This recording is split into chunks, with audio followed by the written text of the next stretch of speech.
থেকেই চেয়েছেন দাওয়াত ও তাবলীগের কাজ যেন শান্তিপূর্ণভাবে বাংলাদেশে পরিচালিত হয়। দিল্লির এক ব্যক্তি কেন্দ্রিক যেন এখানে গন্ডগোল না হয়। সাতপন্থীদের বিরুদ্ধে কেন অবস্থান নিয়েছে তারা খুনি।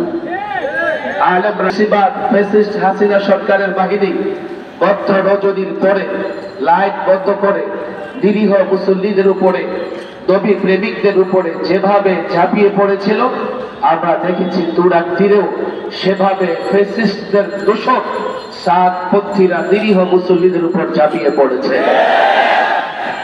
সরকার এবং প্রশাসন, আমি উদাত্ত আহ্বান জানাবো, বিষয়টা বুঝবার চেষ্টা করেন।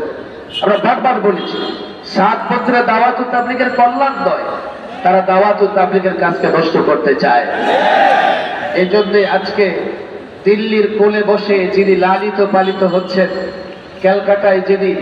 ক্যালকাটায় যিনি অবস্থান করছেন, বাংলাদেশের তাওহীদি জনতার আন্দোলনে 90-এর দশকে দেশ ছেড়ে যিনি পালিয়েছেন, তিনি এখন সাতপন্থীদের পক্ষে কথা বলতেছেন।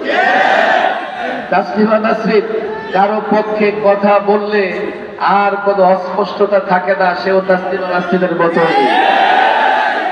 তারা ফ্যাসিস্টদের দুশমন, তারা দাওয়াত ও তাবলীগের দুশমন, তারা ওলামাদের দুশমন।